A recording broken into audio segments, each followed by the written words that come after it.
అందరికీ నమస్తే. మాకు పోరంబోకి అది ఉన్నాడు, ఆడే ఈశ్వర్ గారు. సాక్షి యాంకరు, అదే బ్రోకర్ ఛానల్ యాంకరు ఈశ్వర్ గారు. ఈ బోకేదకి ఎంతసేపు కూడా చంద్రబాబు నాయుడు గారి మీద పడి ఆడవడం తప్పితే ఇంకోటి లేదు. ఒకసారి వీడు మళ్ళీ 10 ప్రశ్నలు అంటించినప్పుడు వచ్చాడు. 3 వారాల్లో 7,000 కోట్ల రూపాయలు అప్పు చేసాడు చంద్రబాబు నాయుడు గారు. దేనికి చేశారని చెప్పేసి నీ మొండగాడి ఏడుపు. ఒకసారి ఈ బోకేదో చేసే ప్రశ్నలు ఏవైతే ఉన్నాయో ఒకసారి వినిపిస్తాను చూడండి. కాలేజీల చుట్టూ తిరుగుతున్న విద్యార్థుల పరిస్థితి ఏమైపోవాలి? అత్తుందో రాదో చూద్దాం. అవునా? ప్రమాణ స్వీకారం చేసిన 13 రోజుల్లోనే 2,000 కోట్లు అప్పు చేశాం. చంద్రబాబును నిజం చెప్పమని అడుగుతా. ఈ 10 ప్రశ్నలకు సమాధానం వస్తుందో రాదో చూద్దాం. Question number 1. ప్రమాణ స్వీకారం చేసిన 13 రోజుల్లోనే 2,000 కోట్లు అప్పు చేశావు. అవునా కాదా? ఈవీఎం పై ఒట్టేసి నిజం చెప్పాలి చంద్రబాబు గారు. క్వశ్చన్ నెంబర్ నేను కూడా ఒక క్వశ్చన్ అడుగుతాను. నేను గత 5 ఏళ్ల కాలంలో 2019 నుంచి 2024 వరకు రాష్ట్ర ప్రభుత్వం చేసిన అప్పుల గురించి, అంటే జగన్మోహన్ రెడ్డి చేసిన అప్పుల గురించి ఒక్కసారి అంటే ఒక్కసారి కనీసం ఒక హెడ్లైన్ కానీ సాక్షి పత్రికలో రాలేదు. అవునా కాదా?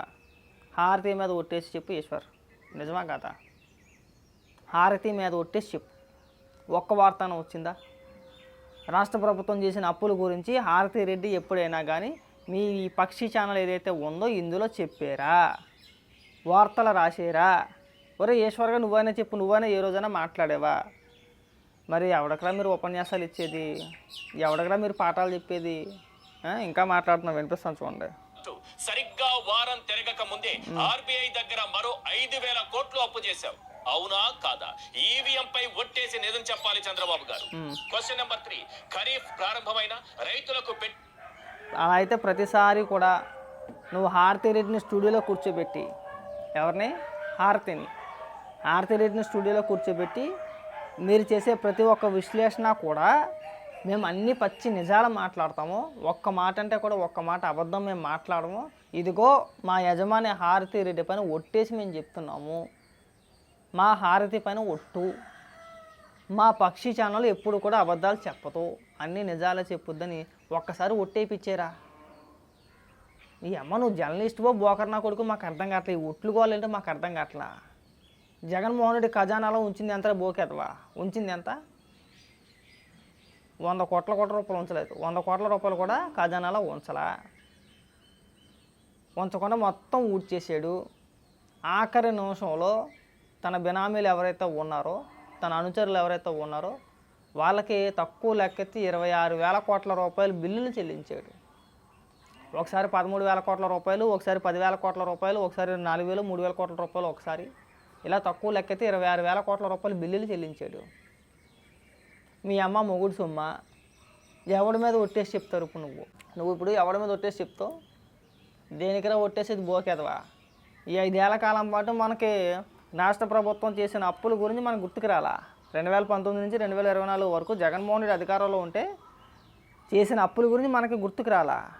ఈ ఆలోచన నువ్వు ఎవరికి పాఠాలు చెప్తున్నావు? అసలు నువ్వు ఎవరికైనా చెప్పేది పాఠాలు? ఎరా బోకు, ఎవడో నేను అన్నది యాంకర్ కానీ, సారీ జర్నలిస్ట్ అని చెప్పేసి అని. ప్రతి కుక్క జర్నలిస్ట్ అయిపోదురా, అది బాగా గుర్తుపెట్టుకో. నువ్వు కుక్క కన్నా హీనోలు అంటాడు. నువ్వు ఎదరు టెలిప్రాంటర్ లేకపోతే మనం అక్షరం ఒక మాట్లాడలేం మనం. నీలాంటి బోకేదోల గురించి ఎవడు సమాధానం చెప్తాడు? మీరు అడిగే ప్రశ్నకి కానీ విలువ ఉందా? సాక్షి యాజమాన్యం ఇచ్చే స్క్రిప్ట్ తప్పితే మనం ఏదైనా 4 ముక్కలు మాట్లాడగలమా? గవర్నమెంట్ వచ్చి అదే కొత్త ప్రభుత్వం ఏర్పడి ఎన్ని రోజులు అవుతుందిరా? 3 వారాలు అని చెప్పేసి మీరే అంటున్నారు కదా. సరే అప్పు చేశారు. ఆ అప్పు చేయాల్సిన అవసరం ఎందుకు వచ్చింది? ఇగో గతంలో జగన్మోహన్ రెడ్డి పీకే కట్టలు కట్టేసాడు కదా, ఎగ్గాడు అనకూడదు, సారీ క్షమించాలి. జగన్మోహన్ రెడ్డి కట్టలు కట్టి పీకి పొడిచేసాడు కదా. రాష్ట్రానికి కొన్ని వేల కోట్ల రూపాయల ఆదాయాన్ని సృష్టించి పెట్టేశాడు కదా. మరి గత నెలలో ఆదాయం ఉంది కదా, రాష్ట్ర ఆదాయం. అది ఉండగా ఎందుకు అప్పు చేశారు అని అడిగితే బ్రహ్మాండంగా ఉండేది. జగన్మోహన్ రెడ్డి రాష్ట్రానికి ఏమైనా ఆదాయం కల్పించి దిగిపోయాడు అనుకో, బ్రహ్మాండంగా ఉండేది. జగన్మోహన్ రెడ్డి రాష్ట్రానికి అయినా ఆదాయం కల్పించాడా? లేదు, 0, 0. మరి వాళ్ళు వచ్చి ఎవరికి పాఠాలు చెప్తున్నారు మీరు? వాళ్ళ రాగానే అప్పులు చేయాలని పరిస్థితి తీసుకొచ్చింది ఎవడో? జగన్మోహన్ రెడ్డి కదా. నువ్వు అడగాల్సింది జగన్మోహన్ రెడ్డిని కదా. 5 ఏళ్ల కాలం పాటు రాష్ట్రాన్ని నాశనం చేసేసి పైగా మీరు ఎవడకరా వచ్చి పాఠాలు చెప్పేది? మళ్ళీ బొగ్గలు మాట్లాడుతూ ఏమని మాట్లాడతారంటే జగన్మోహన్ రెడ్డి పోతూ పోతూ విద్యాజీవని వేసేసాడంట, రైతులకి ఇన్పుట్ సబ్సిడీ వేసేసాడంట, వసతి దీవెన అంటాడు, అమ్మఒడి అంటాడు. వీటికి సంబంధించిన దాదాపు 14,000 కోట్ల రూపాయలు వీళ్ళంతా ఖజానాలో పెట్టిపోయారట. చెప్పించి కొట్టరు మిమ్మల్ని. బటన్ నొక్కగానే ఈగలు పీకారా? బటన్ నొక్కింది దేనికి? దూలకి నొక్కాడా బటన్? చేతులకి ఏం దురదపుట్టు నొక్కాడా? బటన్ నొక్కిన 1-2 రోజుల్లో డబ్బులు వేయడం మానేసి ఎప్పుడో జనవరిలో బటన్ నొక్కి నేను ఇంక పోలింగ్ ఇంకొక 2-3 రోజులు ఉందనగా నేను ఎన్నికల సంఘానికి లేఖ రాసేసి, అంటే మే నెలలో లేఖలు రాసేస్తారు వీళ్ళు. సిగ్గుపడంటారు వీళ్ళు.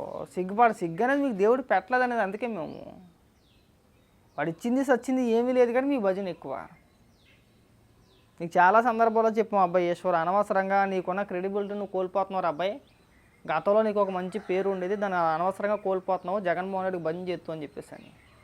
నేను మళ్ళీ అదే పందాకి వెళ్తాను, నేను అలాగే మాట్లాడతానంటే చాలామంది ఇలాగే మాట్లాడతారు. నువ్వు కొద్దిగా ఈ అతి మాటలు తగ్గించుకుంటే బ్రహ్మాండంగా ఉంటుంది. నీ మీద ఒట్టేసుకొని చెప్తావో, నీ ఆవిడ మీద ఒట్టేసుకొని చెప్తావో, లేదంటే భారతీరెడ్డి మీద ఒట్టేసి చెప్తావో చెప్పు. ఈ 5 ఏళ్ల కాలం పాటు జగన్మోహన్ రెడ్డి చేసిన అప్పుల గురించి ఏ ఒక్క డిబేట్ కూడా ఎందుకు పెట్టలేదు మీరు? పోనీ పెట్టేము అని చెప్పేసి ఆర్తిరెడ్డిని తీసుకొచ్చి పక్షిలో కూర్చోబెట్టి మాట్లాడిపించు, మేము ఒప్పుకుంటాం. ఆర్తిరెడ్డి మీద ఒట్టేసి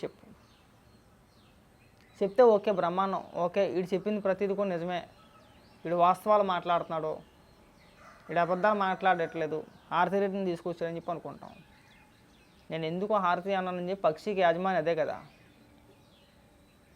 యజమాని ఎవరైతే ఉన్నారో ఆ సంస్కృతి తీసుకొచ్చింది నేను కదా, వాళ్ళే. ఈనాడు గురించి మాట్లాడితేనేమో రామోజీరావు గారు అంటారు, ఏబిఎన్ గురించి మాట్లాడుతూ రాధాకృష్ణ గారు అంటారు, టీవీ5 గురించి మాట్లాడుతూ బిఆర్ నాయుడు గారు అని చెప్పేసి వాళ్ళే విమర్శిస్తారు.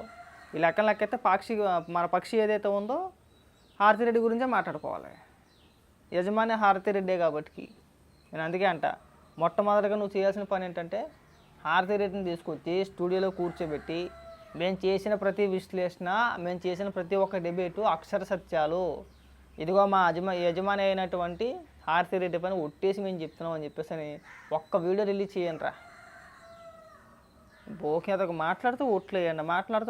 ఎవడి మీద ఒట్టేయాలా? నీ మీద ఒట్టేయాలి, ఇంకా నీ కుటుంబ సభ్యుల మీద ఒట్టేయాలి. దేనికైనా ఒట్టేసేది బోకేదవా? చాలా సందర్భాల్లో చెప్పాము, మేము చాలా నీట్గా మాట్లాడదాం అనుకుంటావరా, కాకపోతే మీరు మాట్లాడే మాటలు ఏంటంటే అక్కడ దాకా తీసుకెళ్తాయి అని చెప్పేసి అని. మీరు అది తగ్గించుకుంటే బ్రహ్మాండంగా ఉంటుంది. లేదు ఇలాగే మేము పిచ్చవాగుడు వాగుతాము, పిచ్చోళ్ళ మాట్లాడతాము, విష ప్రచారాలు చేస్తాం, విషయం కక్కేస్తామంటే మేము కూడా ఇదే విధంగా మాట్లాడాల్సి వచ్చింది. ఆ పరిస్థితి మీరు తెచ్చుకోవాలని చెప్పేసి నేను అనుకుంటున్నాను. దయచేసి అది తెచ్చుకోమాకండి.